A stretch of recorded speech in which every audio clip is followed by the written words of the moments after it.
Ladies and gentlemen. Yeah. Peoples, welcome to the first episode of Hooks on Hooks. Ooh, that's no punchline.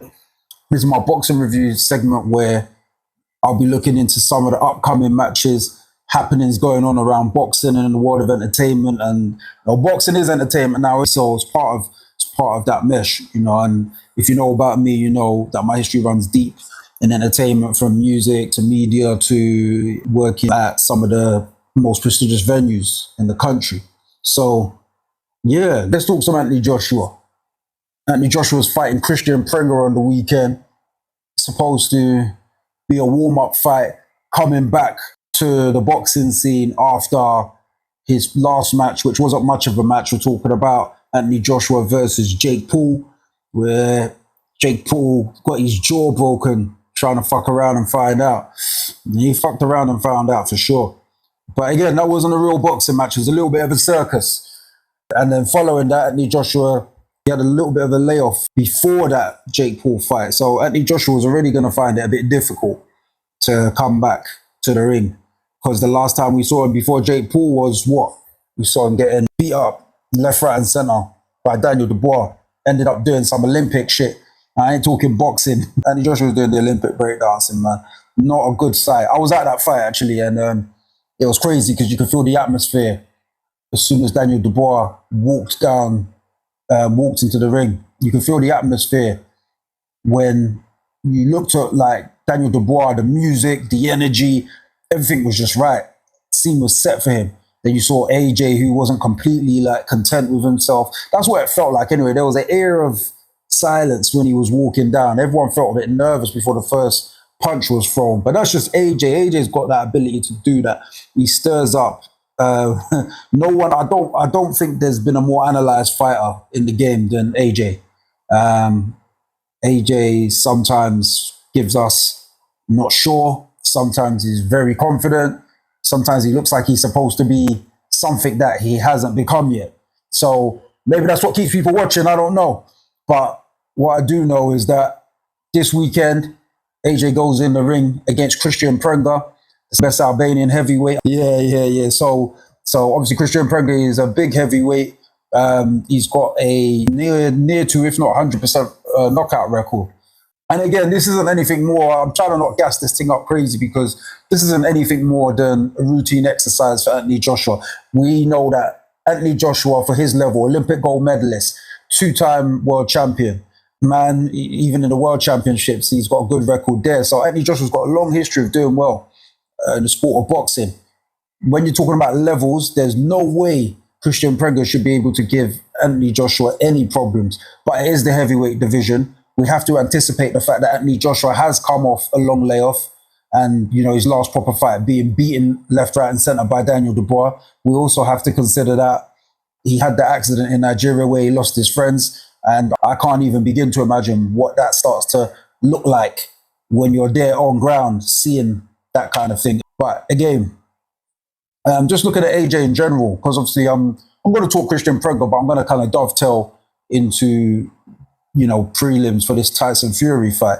I just feel like AJ, for all the years we've watched him, to me, it's always felt like he's been saving his absolute best for a mega fight with the likes of a Tyson Fury or a Deontay Wilder. Those fights never came. People have their opinion on whose fault they thought it was, but I feel like he was always saving himself. But ever since that Ruiz fight, he hasn't looked the same, let's be real. And he's gone through many different shapes. I think he completely underestimated Daniel Dubois and underperformed massively in that fight. Even though stylistically Dubois was already probably a terrible matchup for AJ. But when you're in a fight that probably doesn't suit you, the last thing you want to do is underperform. Now, I've crossed paths with AJ a few times, most notably back in 2018 when he fought Alexander Povetkin. I used to do operations work at Wembley Stadium. I was trying to prevent an incident happening so it didn't become public. That got us engaging there. From what I understand, he's a cool guy and I wish him well. In regards to this fight coming up, what I'm looking for in AJ's next outing, I want to see how AJ handles Hey Sarah situation. I mean, this guy, he's a big puncher. He knows that he's outclassed and probably outgunned. But then also he knows that AJ is the golden ticket. So again, these guys are going to be adding some percentages, trying to swing for the hills and land a lucky shot in hope of grabbing that, lottery ticket to their success. Obviously, you beat AJ, that's a huge scout. There's something telling about a fighter who can stand up in the face of heavy incoming shots, assess the danger in real time, and fire back with malicious intent. So if AJ can do that against Prenga, it's going to tell me three specific things. Is AJ still suffering, or has he conquered the fear of being embarrassed? Does he trust his reflexes again? Training under the Usyk team, I know that would be one of the things that they'll be looking at. And his boxing IQ, has he finally ascended beyond the hesitation of his recent career? What do I mean by that? I'm talking about recently AJ's looked a bit gun shy. He's looked like he hasn't really been on it like that when he's in the ring with certain people, not really going for the finish often, kind of having a look, being really tentative. I don't think that's the style that AJ wants to adopt going forward, only because we saw what happens when you come up against some young bucks like Daniel Dubois. Daniel Dubois, young, hungry bull, strong guy as well. You can be outstripped by that guy. And more importantly, with Daniel Dubois' fighting style, he's consistent pressure. And I just feel like AJ's been a little bit like 1-2, 1-2 with his punches. So what I'd like to see is AJ letting his hands go, jab, jab, like really boxing, moving his feet, kind of like he did in Ruiz too, but with more attacking intent. He's just got to give some punch output that just says, listen, I give 0 Fs about what's going on here. I know he's going to try and take his time or try and enjoy the ring. Listen, for me, this is a routine fight. Get in, get out. You don't get paid for overtime. Yeah, you're going to want to feel the ring, but there's no point in feeling the ring for the sake of feeling it and letting a man have an opportunity to get a lucky shot on you and then turning your lights out. You don't need that at this stage in your career, especially if you're going to go on to achieve the things that you say that you want to achieve, i.e. become a 3-time world champion. How he does that and whether that's achievable, I don't know. But, that's a different topic. The way AJ fights, some people say AJ fights scared, but I don't think AJ is scared. I don't think he's terrified of his opponents. I think AJ probably battles the fear of embarrassment previously, I should say. AJ previously battled the fear of embarrassment and also gassing out. But the two are intertwined anyway. If you gas out, there's a chance you can get exposed, get knocked out and be embarrassed. But I think that with the 2 knockouts he's had from Andy Ruiz and Daniel Dubois, I think AJ should be over that by now. I mean, I don't want to get into the man's mind and speak like I know what's in his head, but I do know what losing people feels like. And when you lose people, sometimes it just changes the whole trajectory of your thoughts. So I think that's going to have an impact on the way Anthony Joshua approaches this fight. I don't think he's going to be as tense. I think it's going to be a bit more loosened up, kind of like, listen, man, whatever happens, happens here. This is my journey. And I just need to just train as hard as I can, be as prepared as I can, show up for the fight and put on a performance. Whatever happens, happens. Hey, Sarah, right? And I think that's kind of important, man, for his future going forward, because, there's always this question mark over what Anthony Joshua has achieved in the ring. Obviously, outside of the ring, no one can say that the man hasn't brought eyes to the sports and achieved great things. But I think he's done very well how many people can begin to dream of becoming a 2-time world champion or even an Olympic gold medalist? It's not easy. So I personally think that Anthony Joshua is going to walk into this fight and cause havoc. If I was to predict what I think would happen, I'm just going to say, I would like it to be an early knockout, but I suspect it will be something like round 4, round 5, when AJ really starts getting to Prenga. I think Prenga's going to open up at some point, and when that happens, I expect that to be more the later rounds. If AJ has a look and lets him get confident, I think Prenga will start to open up. And when he starts to open up, that's when AJ can really start throwing those counter punches. AJ's a good counter puncher. At least he was traditionally. We've kind of seen him abandon that in recent times. Yeah, so I'd like to see that introduced back into it. Now, obviously, the reason why anyone's even given this fight any air, same thing with the Fury fight that would have taken place the day before the Anthony Joshua fight, is that people are interested in Fury versus AJ. Or AJ versus Fury, whichever way you want to say it. That's what everybody is tuning in for. Let's be real. Now, I've heard Fury say some stuff which makes me doubt that the fight's going to go on. I think Fury's been ducking the fight for a very long time. And I think Fury knows why he's been ducking the fight for a very long time. It's clear to me that Anthony Joshua is the one out of the two who favors the fight more. And if I'm honest, I think AJ has the better chance of winning. Just stylistically, I just feel like Anthony Joshua has the tools to kind of beat Tyson Fury. Tyson Fury is also not the Tyson Fury that we know before. And if you look at the two, they both expired. They're both on the expiry shelf. But who's expired quicker? I think Tyson Fury. You talk about the substance abuse that he's been into, alcohol, all that stuff that he's been doing. Whereas AJ, as far as we know, he doesn't really drink. He doesn't take drugs. He's not been on any of that business. So you have to assume that Anthony Joshua, always in the gym, is in better condition than Tyson Fury.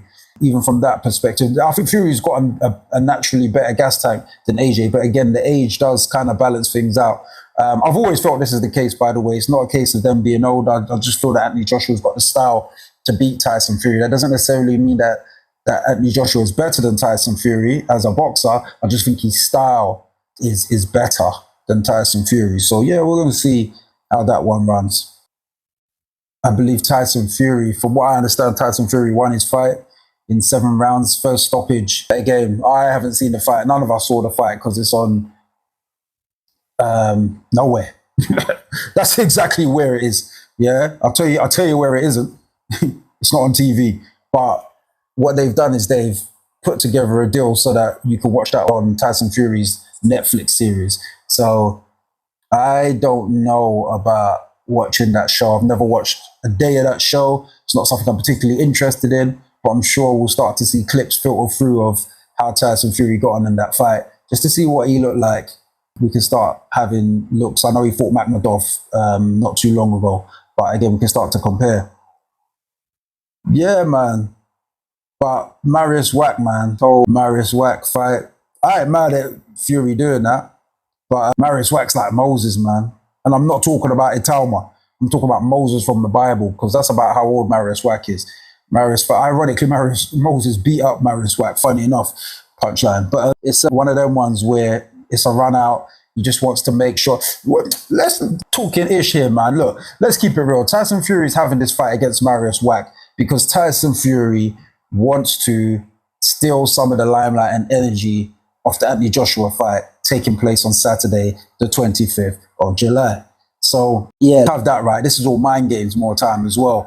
And we all know Tyson Fury likes to get into people's heads before he has that fight. Notice the 2 times he's ever called out AJ. Yeah, call outs, by the way, in my opinion.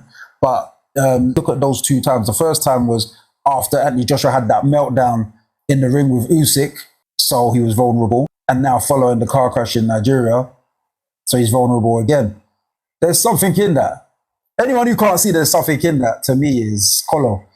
Not thinking straight. To me, it's just a linear thought process. If you just look at what's going on, that's clearly what Tyson Fury is trying to do. He doesn't want a prime deer hopping around.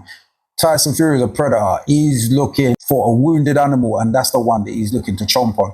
And I don't think that Tyson Fury really wants to fight a stable Anthony Joshua. So it'll be interesting to see how Anthony Joshua does get on against Kristian Prenga. If Anthony Joshua looks very good, I suspect it doesn't go ahead anyway, because there's just too many sounders coming out from Fury.